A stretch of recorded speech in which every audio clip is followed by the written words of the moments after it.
go bow for the result, though. Nothing to discuss, oh. Cause I did one by default and without any doubt, oh. I'm a me happy adult, oh. I no go feed it. Welcome. The Random. So it's story time again, y'all. Let's jump into these stories. Story number 1. Am I wrong for not lashing out at this girl for saying I have ugly privilege? I still feel so gobsmacked from this interaction. I'm not even mad, I'm just confused about what I should have done. I was talking to this girl who I sat next to during spin class about how hard the class was outside after it had ended. For a little bit of context, we are both in our early 20s, but she's tall, tan, and a pretty blonde, while I'm darker skinned and built like a toadstool. Ooh. We were both in workout clothes, and a guy catcalled her, saying how good she looked in her fit walking by with his friends. She scuffed, turned to me, and said, "Oh my God, guys are so disgusting. You're so lucky that you have ugly privilege and don't have to worry about things like that." Being floored and very confused, I asked her what she meant, and she clarified that I clearly don't have to worry about things like being catcalled, harassed by men, or being discriminated against in the workplace. She also said that it must be so refreshing to not have to spend hours worrying about how I look around men. Genuinely being at a loss for words, I said, okay, and told her to have a good day before I went to my car and sat in confusion for 5 minutes. I called my boyfriend and told him about the interaction. After sharing in my initial shock, he was confused as to why I didn't have a comeback and told me that I should have stood up for myself. I'm normally a very passive person, and she genuinely didn't seem to get how insulting it sounded. But now I'm wondering if I should have lashed out. So, she's clearly a bitch, but I am trying to look at it like maybe she genuinely didn't know that her words were fucked up. Like, I don't know how she wouldn't know that, but maybe she was somehow trying to make you feel better for not receiving that same attention. I don't know, like, I'm kind of in confusion my damn self. I'm not gonna say that you're wrong for not lashing out, because if that's not your character, that's not your character. But I definitely wouldn't talk to her ass ever again. You know what I mean? Like, she's a fucked up individual. She could have said something like, "Man, I'm so tired of these guys. They're so irritating. I hate having to deal with all the attention every day," or something along those lines. Why be like, "Oh, you're so lucky that you're ugly"? Like, what? But to answer your question, you're not wrong for not lashing out, because at the end of the day, like, you don't know what that could have caused. Like, what if you would have lashed out and now y'all fighting or whatever? Story number 2. Am I wrong for resenting my wife's weight gain?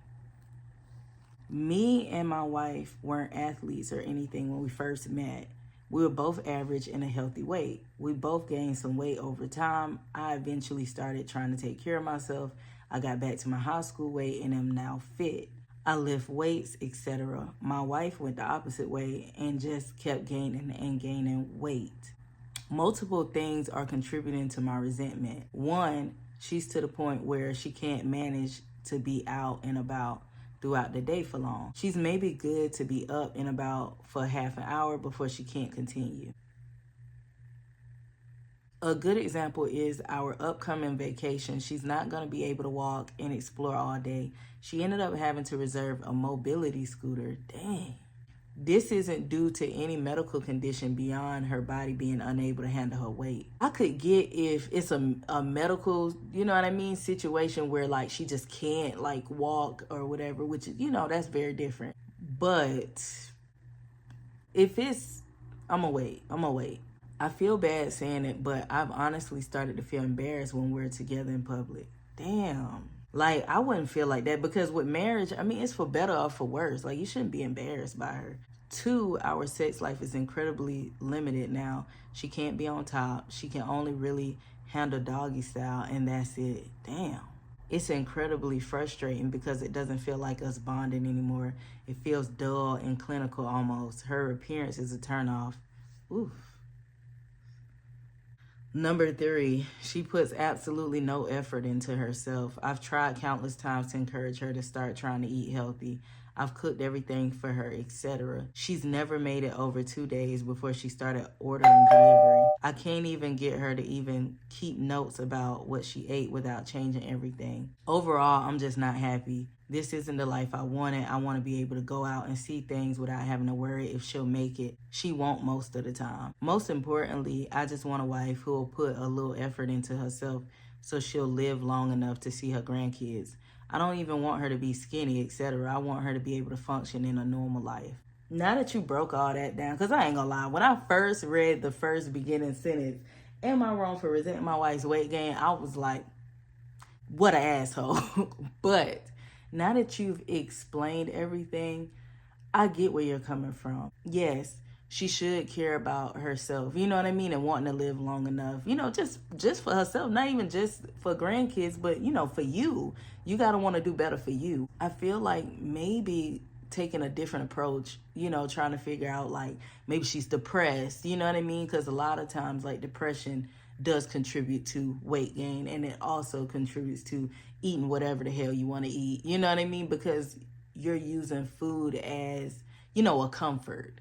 You're not wrong for necessarily resenting the weight gain, but I feel like you could handle the situation a little bit better, like maybe talking to her, you know, trying to see if she wants to, like, go to therapy, because sometimes therapy is the answer to a lot of things. Just changing her eating diet, like, isn't gonna change her weight, if that makes sense. She's just gonna continue sneaking behind your back and going to get fucking chocolate, you know what I mean? Or eating late at night and ordering pizza or just whatever, right? Because usually it's something internal that the person is suffering with. But no, to answer your question, you're not wrong. Story number 3. Am I wrong for slowly cutting off contact with my friend of 15 years after she rejected me? I, 25 male, was friends with Jessie, 25 female, for almost 15 years. She was my next door neighbor in a secluded town, so we became close friends at a really young age because there were no other kids our age who lived in our neighborhood. She lost both her parents at a really young age and was an adopted child, but unfortunately her adopted parents were horrible to her. Dang. We remained pretty close friends in middle school and high school. We shared everything with each other. We were both each other's comfort zone. That's really sweet. High school was rough for both of us, and we both got bullied, but we both luckily survived it and went to the same state college. College was amazing compared to high school, and we both graduated out of college with really good jobs.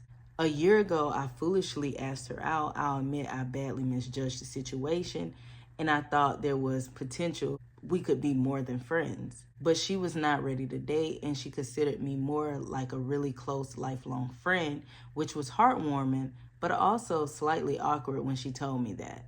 She apologized a lot for rejecting me, even though she had no reason to, and asked if this would in any way change our friendship, because she really wouldn't be able to handle losing the only person in the world she could trust. I gave her my full reassurance that it wouldn't happen. It's been a year now, and it unfortunately has sort of happened. It is my fault.